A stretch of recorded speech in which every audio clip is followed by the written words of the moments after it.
பங்குனி உத்திர திருவிழாவை முன்னிட்டு தமிழகம் முழுவதும் உள்ள முருகன் கோவில்களில் அதிகாலை முதலே பக்தர்கள் நீண்ட வரிசையில் காத்திருந்து சாமி தரிசனம் செய்து வருகின்றனர்.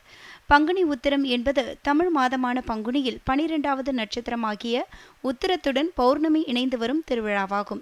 இந்த நாள் முருகப்பெருமானுக்கு மிகவும் சிறப்பு நாள் என்பதால் முருகன் கோவில்களில் சிறப்பு பூஜைகள், அபிஷேகங்கள் நடத்தப்படும். இது தவிர இந்நாளில் முருக பக்தர்கள் விரதமிருந்து பால்குடம், காவடி எடுத்து சென்று முருகனை வழிபடுவது வழக்கம். இந்நிலையில் முருகக் கடவுளின் அறுபடை வீடுகளில் 4ஆம் படை வீடான சுவாமிமலை அருள்மிகு சுவாமிநாத சுவாமி கோயிலில் பங்குனி உத்திர திருவிழாவை முன்னிட்டு ஏராளமானோர் தீபமேற்றி சாமி தரிசனம் செய்து வருகின்றனர். இதேபோலவே திருச்சியை அடுத்த வயலூர் சுப்பிரமணிய சுவாமி கோயிலில் முருகனுக்கு சிறப்பு அபிஷேகங்கள் செய்யப்பட்டன. ஆயிரக்கணக்கான பக்தர்கள் நீண்ட வரிசையில் காத்திருந்து சாமி தரிசனம் செய்து வரும் நிலையில் இன்று இரவு வெள்ளி மயில் வாகனத்தில் எழுந்தருளும் முருகப்பெருமானின் வீதியுலா நடைபெறும்.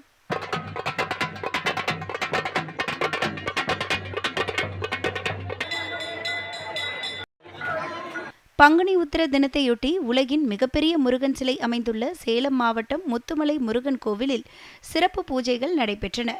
தொடர்ந்து 5000த்திற்கும் மேற்பட்ட பக்தர்களுக்கு அன்னதானம் வழங்கப்பட்டது.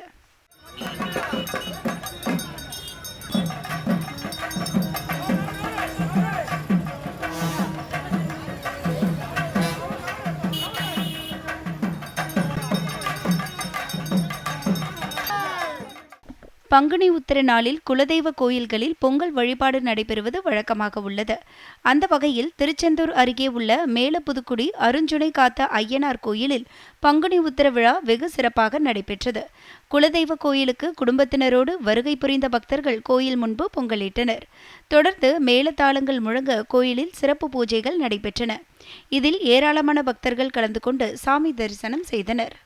கள்ளக்குறிச்சி மாவட்டம் உளுந்தூர்பேட்டையில் உள்ள பிரசித்தி பெற்ற அருள்மிகு சுப்பிரமணிய சுவாமி கோயிலில் 1008 காவடி பால்குட உற்சவம் நடைபெற்றது. இதில் 50க்கும் மேற்பட்ட ஊர்களிலிருந்து ஆயிரக்கணக்கான பக்தர்கள் கலந்து கொண்டு காவடி எடுத்தனர்.